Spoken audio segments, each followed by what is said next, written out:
nama waliin bilbila yeroo haasoftan namni akka sagalee keessan isin qaddaan yookiin ammoo akka rikardii isin waraabne yeroo namaafis bilbiltan ta'ee namni isin bilbilee ta'ee namni sagalee keessan ragaa adda addaatiif akka rikardii godhee lafa hin kaayyanne aappii isinirraa dhorkuu danda'uun isin barsiisa. Egaa daawwattoon kiyya waan kana akka baay'ee argeetti faatu viidiyoo kan laakshii gochuun jalqabaan afaan duraan hordofa. Aappii kanaas gadi buufachuudhaaf as Google Chrome keessatti galtanii achi booda bakka sarchii kana tokkoof kilikni gootu achi booda bakka sarchii kana irratti gola Oromiyaa itti barreessitanii gola Oromiyaa.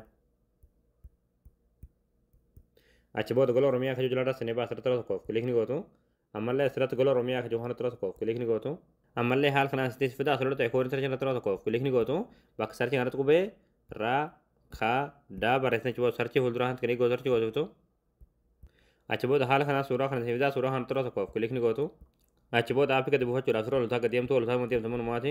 Achi booda dhumarratti kan namni waan kan birraa yaappii as tokko buufadhaa kan jalatti daawulood kan turtii daawuloodii tan tutaniiti aappii kana bilbiloo keessatti kan buufatanii. Ayyaa daawwatan kiyya aappii kan buufatanii yeroo galtan aappiin kun haala kanaan sirbamaa asirratti laatis goo kan jiru tokkoof kilikni gootu. Achi booda haala kanaan kanneen isiniif tarreessaa diimaa kan irratti tokkoof kilikni gootu. Ammallee asirratti koonform kan jiru tokkoof kilikni gootu. Egaa haala kanaan aappii kana buufatanii siitingii kana sirreeffatanii jechuudha.